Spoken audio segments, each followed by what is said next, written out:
Hi, everyone, and welcome back to Brian's Horror Corner, and welcome to this Saw franchise movie review video as part of my current series where I'm taking a look at the entire Saw franchise, all nine existing movies in preparation for Saw X, which is coming out in October.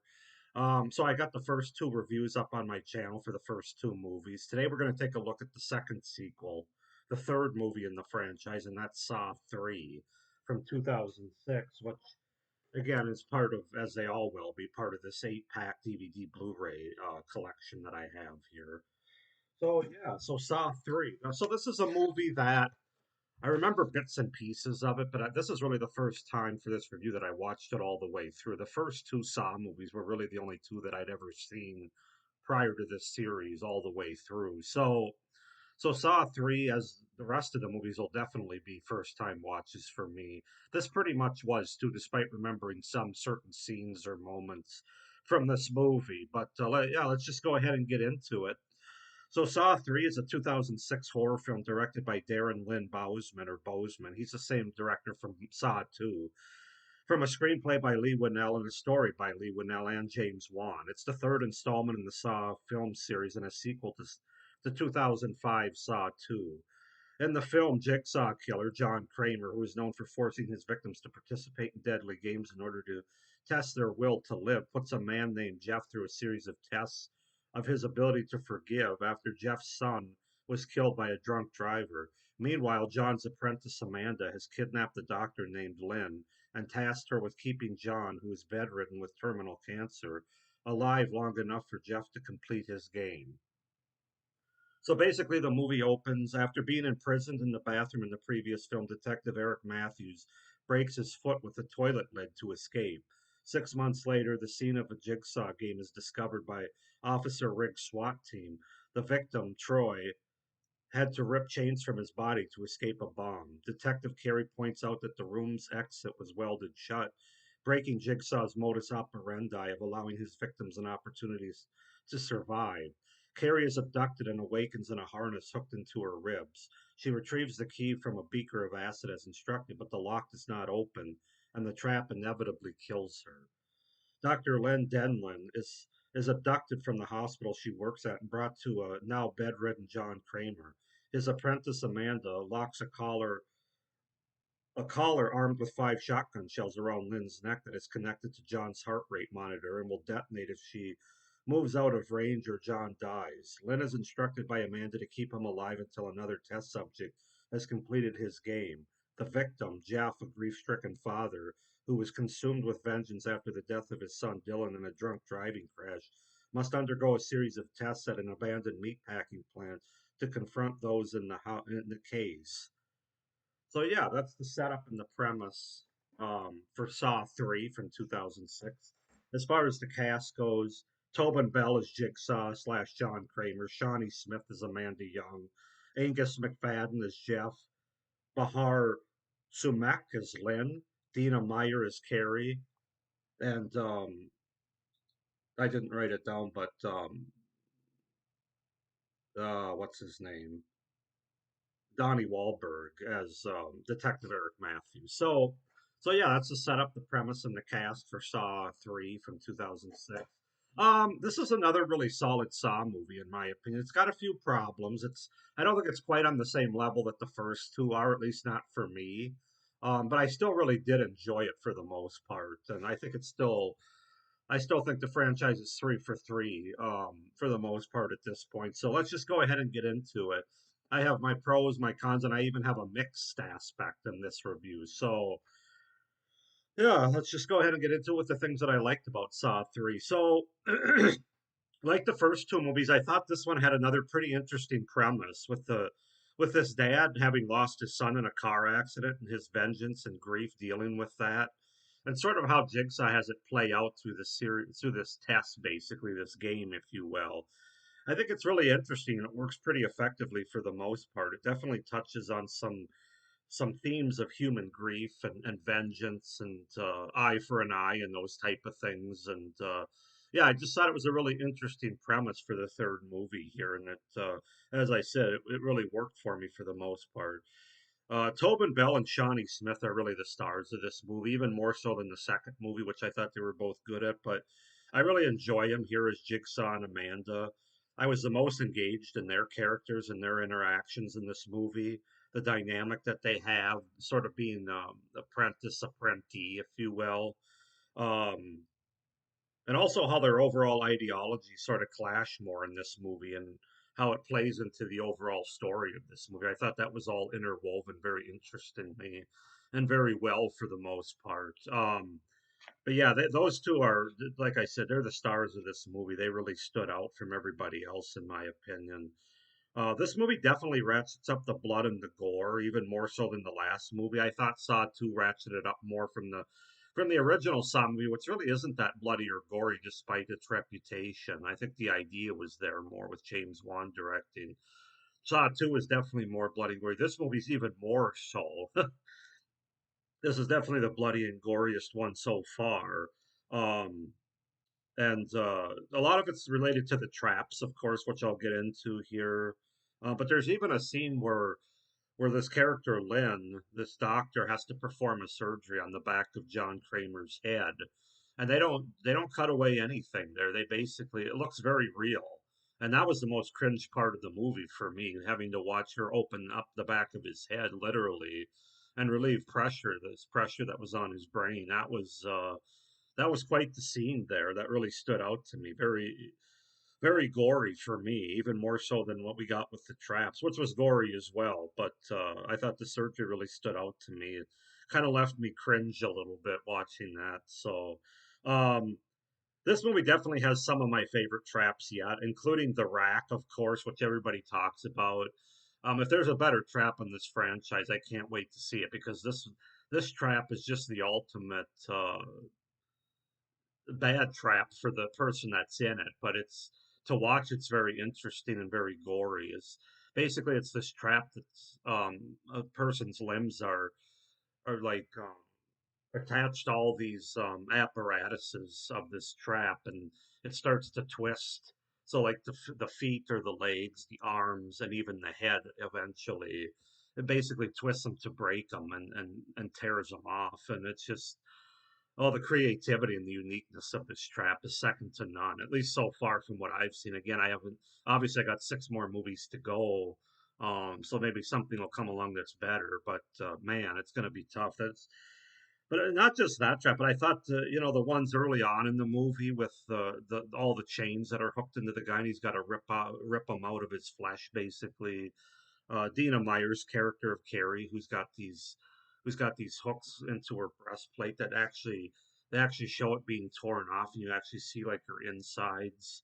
Yeah, I thought all that, and then there's a trap with like a pig carcasses as well, where a guy's got his head basically attached to the bottom of this big like I don't know what you call it. It's like this big well kind of thing that he's at the bottom of, and these pig carcasses are being mutilated, and he's kind of drowning in this what's left of these pig carcasses mucus. Basically, it's really gross, but it's just another really unique and interesting trap. They definitely up the uniqueness and the creativity with the traps here, but nothing will top the rack. That trap is just second to none. Once again, this movie got me with the twist at the end. I'm not sure it's quite as strong as a twist overall as the first two movies. Certainly, the second movie, that's the twist that I really enjoyed the most, even more so than the first one. Even though the first one's more iconic, probably this twist is definitely still. They got me for sure. I definitely didn't see it coming, so kudos to that.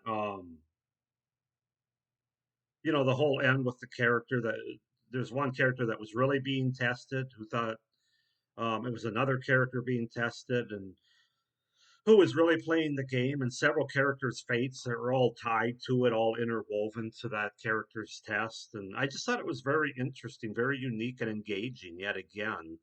It also ended up being a pretty intense and memorable ending with a lot of carnage, and so that was fun to end the movie with. But yeah, just the way they interwoven that whole twist with thinking as you're watching the movie, this one character's playing the game, but it's actually another character that's playing the game. They just don't know it. And of course, I'm not going to give that away because I know this movie's been out for over 15 years, but there might still be somebody that hasn't seen it. So I try to keep these reviews as spoiler free as much as I can.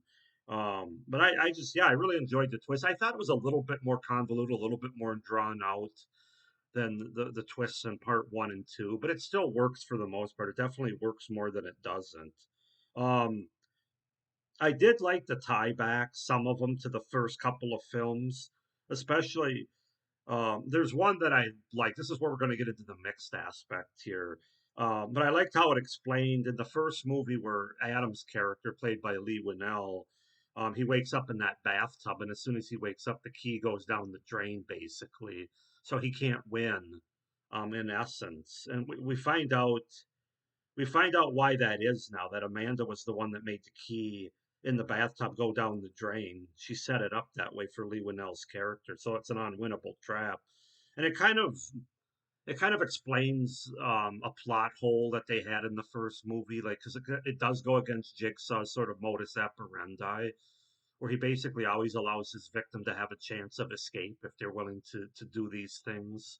Amanda doesn't quite see the world the same way, as we find out in this movie, but it just it explains that trap a little bit in the first movie, and it kind of fills that plot hole, and it makes more sense, I guess, when you're watching the first movie, having it explained here. Even though it really doesn't. When they made the first movie, I don't think they knew they were going to do a third movie to explain it away. But this movie does kind of fill in the gap there a little bit with that. And with that, now we're going to get into the mixed aspect, which is there's a lot of flashbacks in this movie, and a lot of flashbacks that tie into the first two Saw movies. And well, some of the flashbacks are cool. Basically, I like how they explain, like I just mentioned with my last pro, how they explained Lee Winnell's character in the first movie, Adam, with the bathtub and everything.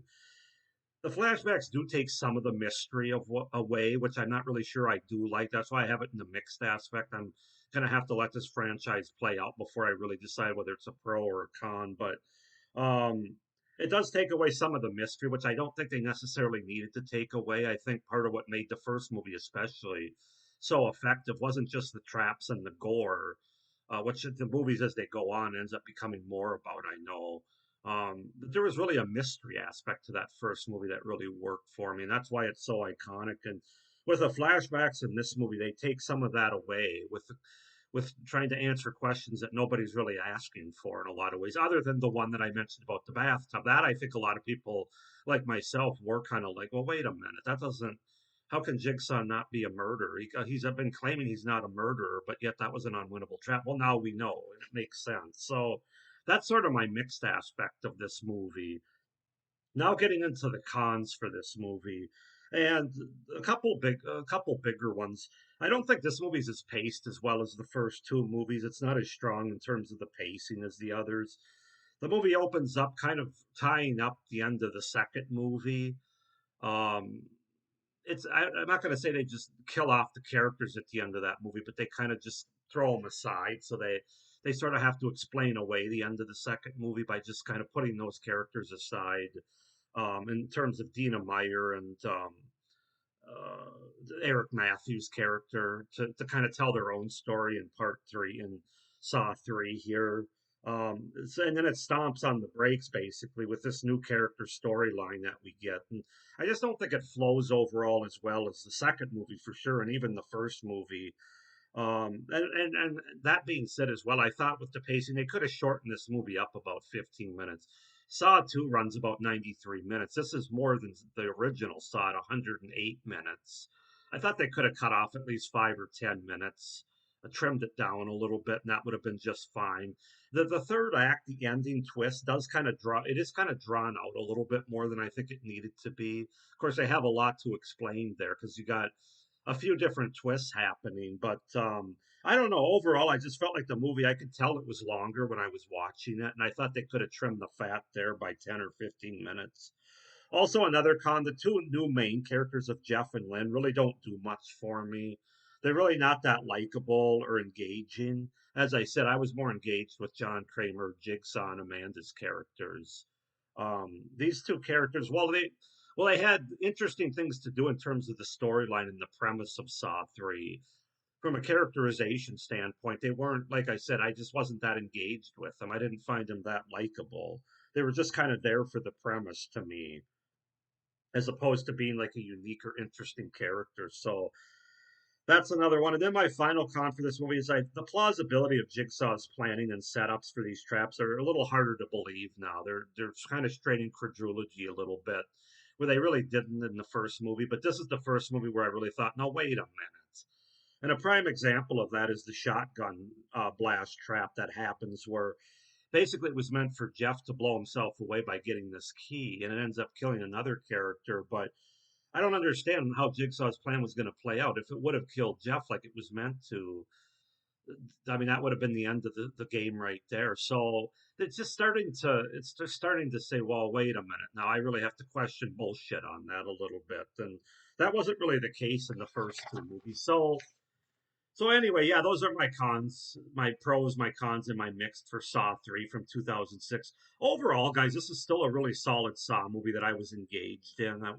Engaged in where it was going to go. I was really into it. A lot of gore, a lot of blood. It's still an interesting premise yet. I'm going to give this movie an 8 out of 10. Well, I don't think it's quite as strong as the first two movies. It doesn't fall that far from it, in my opinion. So 6 out of 10 for Saw 3 from 2000, or 8 out of 10, sorry, for Saw 3 from 2006. Go ahead and comment down below what you guys think of Saw 3. Do you like it? Do you not like it? Why not? Please like this video and hit the little notification bell down below so you don't miss any of my upcoming reviews for this series. And please be sure to subscribe to my channel so you don't miss any of my great horror content, not only the rest of this series, but what I have coming up after it the rest of the year. So thank you for watching. I hope you're enjoying this franchise review. And I hope you enjoyed this review. And I hope everybody's doing well. But as normal, stay scared. Bye.